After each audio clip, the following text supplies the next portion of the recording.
میں حاضری کا موقع ملا تھا اور آج کی تقریب تقریباً اسی کا تسلسل ہے جو رابطہ قائم ہوا تھا، اس کے نتیجے میں آج کے اس موضوع کا انتخاب ہوا اور یہ تقریب منعقد ہوئی۔ اس لیے میں دوسری مرتبہ یہاں حاضری پر پہلی مرتبہ سے زیادہ اپنائیت محسوس کرتا ہوں۔ اس سے پہلے بڑی وسیع گفتگو ہوئی اور میرے بعد بھی جناب چیئرمین صاحب گفتگو فرمائیں گے۔ مجھے جو موضوع دیا گیا ہے میں اس تک محدود رہنے کی کوشش کروں گا۔ اس کا عنوان ہے بین المذاہب ہم آہنگی کے فروغ میں اسلامی نظریاتی کونسل کا کردار۔ مفتی غلام ماجد صاحب کا موضوع تھا بین المسالک، یعنی ہمارے مسلمانوں کے جو یہاں مسالک ہیں، مکاتب فکر ہے، اس سے متعلق تھا، اور میرا موضوع بین المذاہب یعنی مسلمانوں اور یہاں جو غیر مسلم اقلیتیں ہیں تو ان کے درمیان ہم آہنگی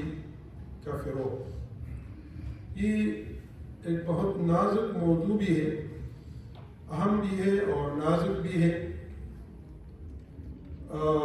اس کو مثبت انداز میں دیکھا جائے تو اس کے فوائد بھی بہت ہیں،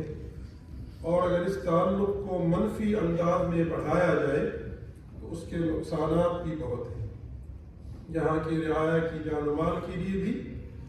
اور ہمارے ملک کے لیے بھی، کہ باہر کی دنیا میں ملک کی بہت زیادہ بدنامی ہو جاتی ہے۔ کونسل نے اس میں کیا کردار ادا کیا؟ تو پہلے تو ہمیں کونسل کی حیثیت کو مد نظر رکھنا ہوگا، جو جناب اللہ بخش کلیار صاحب نے، یہاں ان کو کلیار کہتے اور ہم ان کو کلیار کہتے ہیں،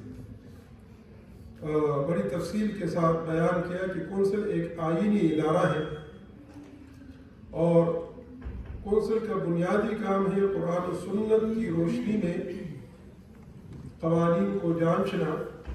اور قانون سازی کے لیے سفارش کرنا۔ تو کونسل نے بڑا بیلنس رہنا ہوتا ہے، اعتدال قائم کرنا ہوتا ہے، کہ تاکہ ہمارے اوپر یہ بھی اعتراض نہ آئے کہ آپ کا کام تو آئین کے اندر رہتے ہوئے قرآن و سنت کے مطابق سفارشات پیش کرنی ہیں، اور ایسی بھی کوئی بات نہ ہو جائے کہ جس سے ہماری اقلیتی برادری کو کوئی دکھ پہنچے یا نقصان پہنچے۔ تو اس کی در حقیقت کونسل دیکھا جائے تو ایک پل کا کردار ادا کرتی ہے، خواہ وہ مسلمانوں کے مسالک کے درمیان ہو یا پھر مسلمانوں اور دیگر جو اقلیتیں ہیں ان کے درمیان پل کا کردار ادا کرنا۔ اس لیے کونسل کا کام اس حوالے سے اہم ہے کہ وہ حقوق کا تحفظ بھی کرے، پاکستان کی تمام رعایا کا، یعنی ایسی سفارشات دے جس میں تمام طبقات کے حقوق کا تحفظ ہو، اور اس کے ساتھ ساتھ وہ ان حقوق کو قرآن و سنت کی روشنی میں دیکھے،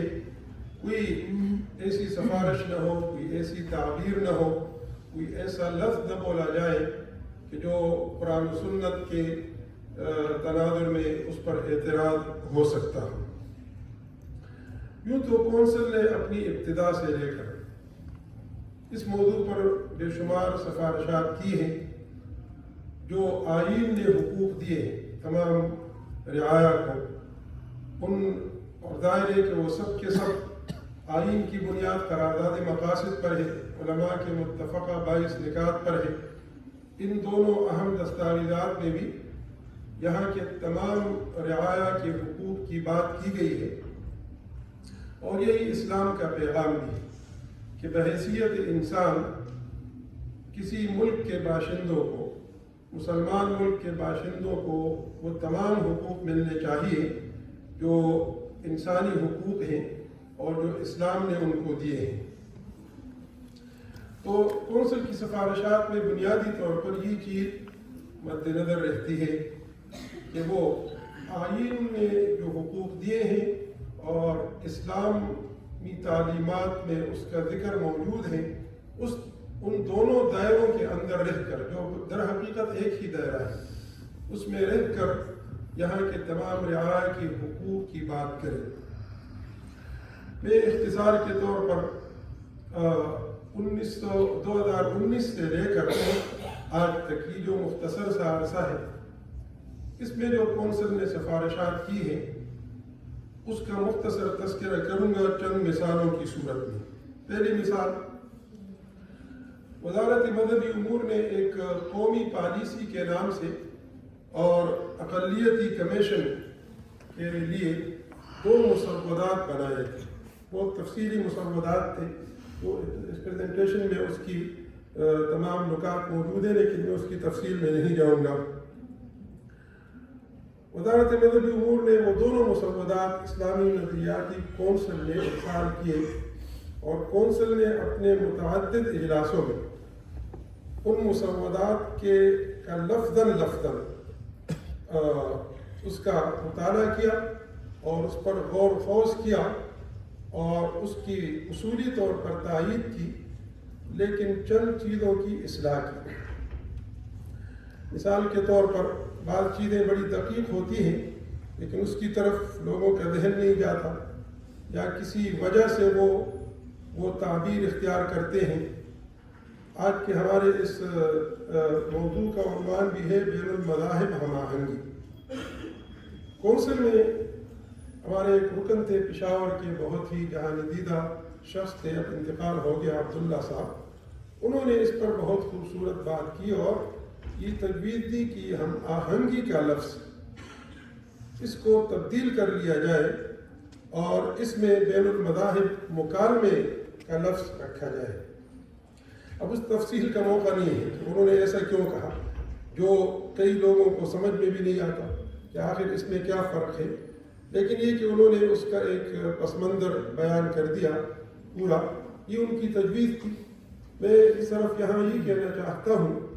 کہ کونسل اتنی دقت نظری کے ساتھ چیزوں کو پھر دیکھتی ہے کہ تاکہ اس سے کل کو کوئی غلط مطلب نہ نکالے اور غلط نتیجہ نہ نکلے، بجائے اس کے کہ ہم وہ تعلق قائم رکھیں، ایک دوسرے کے لیے معاون بنے، وہ کہیں پر مزید خرابی کا باعث نہ بن جائے۔ دوبارہ وہ اس کی تفصیل میں نہیں جانا چاہتا، شاید وہ آپ کی بھی وہ اس رائے سے اتفاق نہ ہو اور میرا بھی شاید اتفاق نہ ہو۔ میں صرف یہ کہنا چاہتا ہوں کہ کونسل اس طرح کی تحقیق، اور اس پر کافی لمبی بحث بھی ہوئی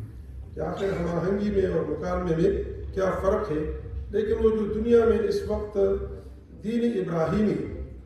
کہ ابراہیمی ادیان کو ایک کر دیا جائے، ایک تصور چل رہا ہے، اور اس کے ضمن میں پھر کچھ غلط قسم کی ایسی باتیں کی جاتی ہے جو شریعت سے متصادم ہوتی ہیں، تو بجائے اس کے کہ ہم بعد میں اس جھگڑے میں پڑ جائیں، اس سے بچنے کے لیے اس حوالے سے سفارش کی۔ بہرحال وہ دونوں چیزیں کافی طویل تھی اور اس پر کونسل نے غور و خوض کیا اور اس پر اپنی سفارشات دی اور اصولی طور پر اس سے اتفاق کر دیا۔ اس میں چند ایک چیزیں بعد میں بھی آ جائیں گی، لیکن مثلا اس میں اہم بات یہ تھی کہ باہمی مکالمہ ہو۔ یہ جو بود ہے کہ مکالمہ نہیں ہے، ہم ہر ایک فریق اپنے اپنے دائرے میں تو بات کرتے ہیں، دائرے کہ جب ایک ذہن کے لوگ بیٹھتے ہیں تو دوسروں کے بارے میں پھر ان کی بات اتنی مؤثر نہیں ہوتی، وہ اپنے دائرہ کار میں سوچتے ہیں، دوسرا فریق اپنے ذہن کے مطابق سوچتا ہے۔ تو باہمی مکالمے کی اہمیت قرآن مجید نے بھی بیان کی ہے، یا اہل الکتاب تعالوا الی کلمۃ سواء بیننا و بینکم، اور حضور علیہ السلام کے زمانے میں بھی ایسا ہوا، نجران سے وفد آیا تو اس میں ایک تو اس پر زور دیا گیا ہے کہ ہم مکالمہ کریں، بجائے اس کے کہ ایک دوسرے کے خلاف تقریریں کریں یا پھر ایسے اقدامات کریں، تو ہم بیٹھ کر مکالمہ کریں اور جہاں غلط فہمی ہو اس کو دور کریں۔ نفرت انگیز تقاریر، اس پر کونسل نے بہت زور دیا کہ نفرت انگیز تقاریر یہی فساد کی جڑ ہے۔ البتہ اس پالیسی میں یہ تاثر دیا گیا تھا کہ اقلیات کے خلاف نفرت انگیز تقاریر ہوتی ہے۔ کونسل نے یہ بتا دیا کہ ہوگی، اس میں کوئی شک نہیں، لیکن یہ والا جو قضیہ ہے وہ بین المسالک، یہ مسالکوں کے درمیان زیادہ ہے، وہ دیگر مذاہب کے خلاف اس طرح نہیں ہے جس طرح کے بیان کیا گیا۔ تو بہرحال کونسل نے یہ کہہ دیا کہ نفرت انگیز تقریر نہیں ہونی چاہیے، خواہ وہ کسی مسلک کے خلاف ہو یا کسی مذہب کے خلاف ہو۔ ایک نیشنل کمیشن فار مینارٹی، اس کے قیام کی تجویز دی گئی تھی، کونسل نے بھی اس کی تائید کی۔ اس میں ایک اہم بات کی گئی تھی کہ مکالمے کے فروغ کے لیے ہمیں چاہیے کہ ہم مختلف طبقات سے کام لیں، اور اس میں دو اداروں کے طلباء اور علماء اور اسکالر، ان کا بطور خاص ذکر کیا گیا۔ ایک دینی مدارس کے طلباء اور علماء، اور دوسرا یونیورسٹی اور جامعات کے طلباء اور اسکالر، کہ ان کے ذریعے آپ کی ہم آہنگی کو، باہمی تعاون کو، اس کو فروغ دینے کے لیے ان کے کردار کو جانا ہے۔ آج کی مجلس یہ بھی اس کی ایک کوشش ہے کہ یونیورسٹی میں